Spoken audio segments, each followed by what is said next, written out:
I heard a statistic the other day, and it was about Generation Y. And although they're very computer literate, one of the things that they would like to see is speeding up the process. As a matter of fact, that's why they go on internet marketing or purchasing, because of the speed of the process. How do you feel about that? Well, I think, the Generation Y, that's that 18 to 34, 35-year-old group right there. You do hear a lot about them, and you do hear a lot about their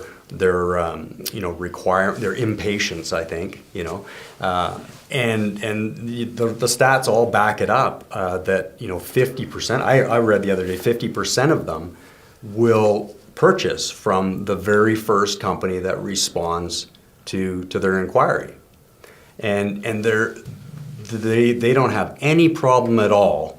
If they don't get a response, boom, they're on to the next one. So what we've been talking about in terms of lead response times is so very important with this Generation Y cohort as well. So we talk about the speed of responding to the leads. Mm-hmm. Is there anything else in that sales process that we can speed up? Absolutely, we can speed up a lot of things, right? The interview process is something that we've talked about. That when somebody is coming to us and they've done a lot of research and they have a lot of knowledge about the vehicle, they've shortened their short list quite a bit, right? They're not going to visit 6 or 8 different places. They might only have one vehicle on their shopping list. It might be yours. Right? So, that person, we need to speed things up in the interview process. And so we don't need this great long interview that starts from zero and tries to figure out what their needs are and then tries to figure out what vehicle will match those needs. We don't need that. We turn it on its head.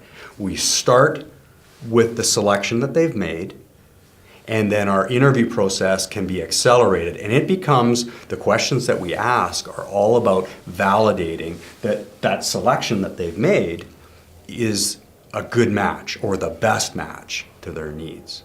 So the interview is one area that we can definitely speed up with that group. One thing that I would say in regards to the personality, we talk about the Gen Y, but I think we have to be very, very careful not to become overly stereotypical about anyone's behavior, right? It's about this person has done all this research, they've shown up, and when we engage them, I could also run into a 40-year-old, 50-year-old person that wants to get things happening really fast. And I might find a Gen Y that's a little bit laid back. So rather than getting too hung up on the labels that you might put on someone, when that person shows up, we've got to be able to respond appropriately to the pace this person wants to work at. And some of them might be quite quick.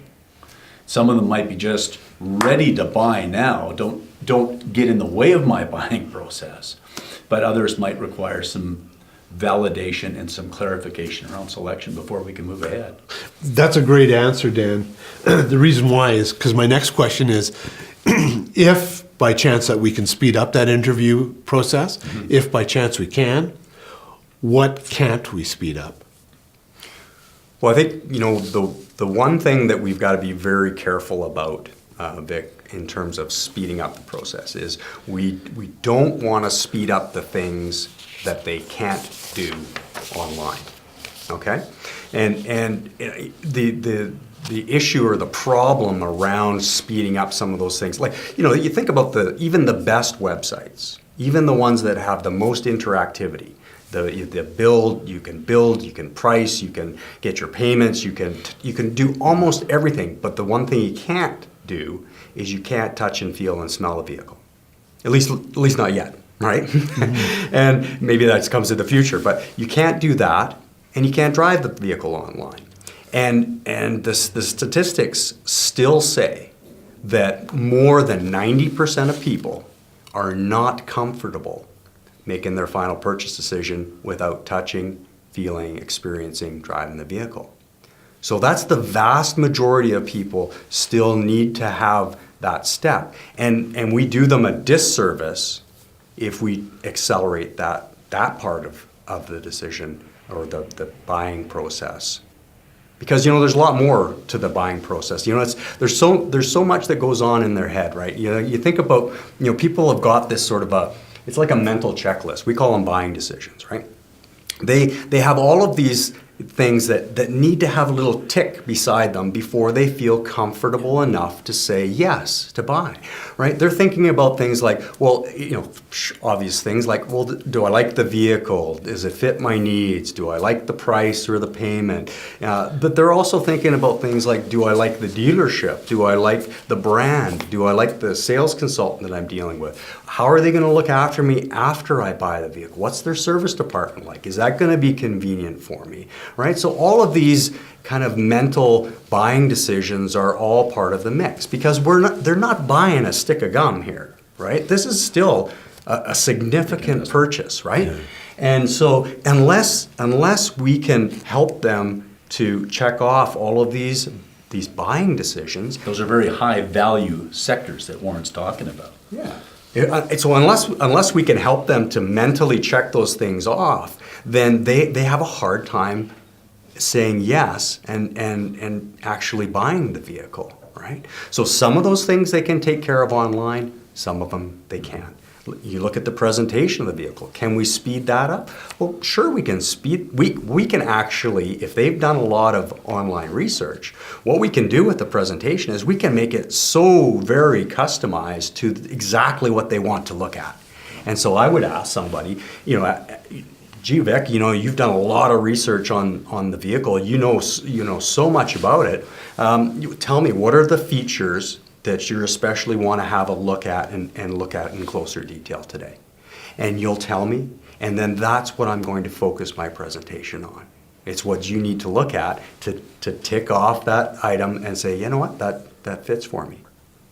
Yeah, and the other thing that's important, putting the complete mental ownership package together, as Warren alluded to. All the other things that are high value may not be at the forefront of the buyer's mind. So I'm focused on the car. I come in and I really want to make sure I got the vehicle right. All of these things that have value about how the dealership's going to care about me, warranties and other things that benefit me that aren't in my main focus at the moment have great value. So when you get to that face-to-face with the customer and you talk to them about how you're going to look after them over the long term and the benefits of doing business with your dealership, increase the value, increase the ease, and it confirms with them they get the right vehicle from the right person, from the right dealership, and it gives a lot of confidence to go ahead and buy it. Dan, you just mentioned mental ownership, and Vic, that's one area where we would absolutely tell a dealership, don't you ever shortcut the demonstration process, right? People don't fully develop their mental ownership, that imagining themselves owning that vehicle and enjoying that vehicle, yeah. Right? It doesn't fully develop unless they're sitting in the driver's seat and experiencing the vehicle, right? So, if we speed things up and deprive them of that experience, right, they don't have as much confidence. And that's really what it's all about, right? Everything that we do for a customer throughout their buying process is to help them to have confidence that they're making the right decision, right? So yeah, we want to take the time for a proper demonstration drive so that they can fully experience the vehicle, because that's when they know for sure, hey, this is the one for me. Yeah, one of the illusions can be, because this person's an internet source, in other words, the lead came in via internet, we did our job, now you're in face-to-face. Just because it started that way doesn't mean everything about Vic now is fast. And I'll bring it back to what we said earlier. The most important thing is assessing who this person is, because you can get into the rush mode and this person might not be thinking fast. He's just face-to-face now, he's narrowed down the selection, and he needs to, or she needs to go at their own pace. So at that point, it's about working with a customer based on rapport, feel, and by your suggestions and their willingness to work with the suggestions, tells you what pace you need to be working at. So The worst thing you can do is stick one size fits all on this again, is because you're an internet lead, everything has to happen fast. You don't care about driving the vehicle, that doesn't matter. It's dead wrong. So that really brings me on to the next question, because one of the phenomena that we're seeing today with internet shoppers is a buzzword called showrooming. So I go online, done my research, I've shopped several sites, I've probably got all kinds of pricing for it. I may go to a dealer who has that vehicle in stock, and my intention is not really to buy the vehicle there. It's showrooming my intended purchase, right? How can a dealer slow up that within the presentation and the demo drive? How can I win that customer over to buy off me? Well, I think that when somebody does visit the dealership, whether they're, we don't know who they are when we're walking up to them, right? There are some assumptions that we can make. And the number one assumption that we can make is, because we know that more than 90% of them have been online doing research, we can pretty much assume that anybody who walks onto the lot, or as you say, is in the showroom looking at their intended purchase, we can assume that they've done that research part, and they've come to some sort of a selection or narrowed their selection down, right? Now, when we want to help them to get to the next step, and this is kind of what we were talking about before in terms of leadership, right? We're going to meet them where they're at. So, we will engage them in conversation in the showroom. We'll find out what they're looking at. We'll find out, whether they've been doing a bunch of research on the vehicles, and we will make a suggestion that will help them to get closer to where they want to be, right? And that that professionalism buys us conversation, and more conversation buys us more time and more trust, and that good leadership will translate into some of them agreeing to follow you and to have a deeper conversation and to carry the process to the next step. Some will, some won't, right? And everything that we teach, in process and interpersonal communications is all about increasing our odds, right? So we do a better job at each interaction. We do a better job at each step. A higher percentage of people will follow us on to the next step.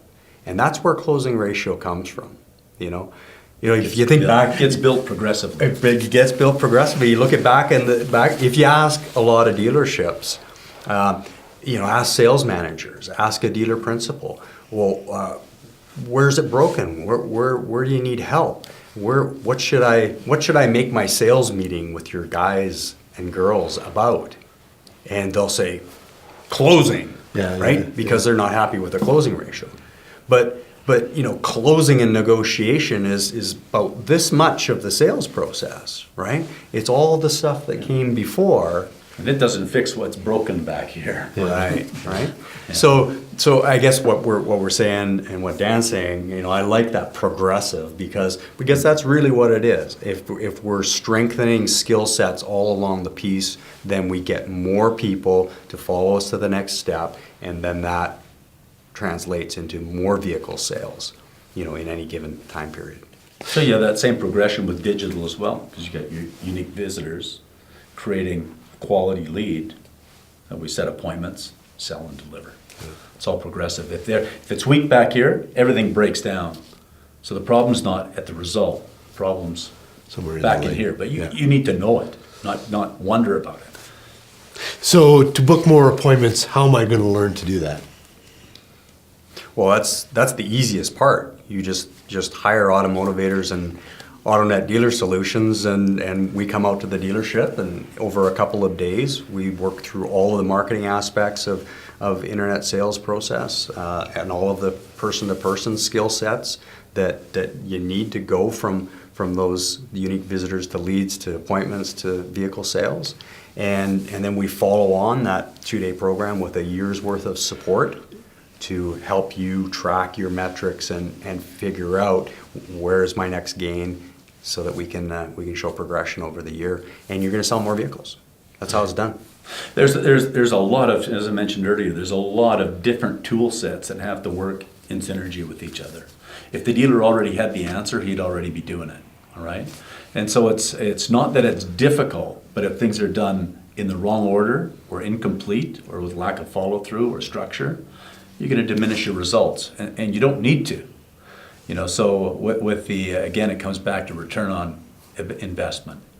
Put your investment in developing those skills with those people so that they can give your dealership the horsepower you need to capitalize. Because if you don't, your competitor's going to. Mm-hmm. And if I have 5 or 6 or 7 dealerships, does the training change? Does it mean that each one gets trained individually, or is it a mass thing, or? Well, every solution can be customized for the dealership and size. Obviously, larger organizations will always get some benefit of economy of scale because we can do some types of group training. But at the end of the day, even amongst a group, each dealership lives and breathes on its own. It has different staff configurations and sizes. So it's about getting it right for the multiple locations. So if you broad brush that, you're going to get results that might work in some but not in others. And there's no reason to do that.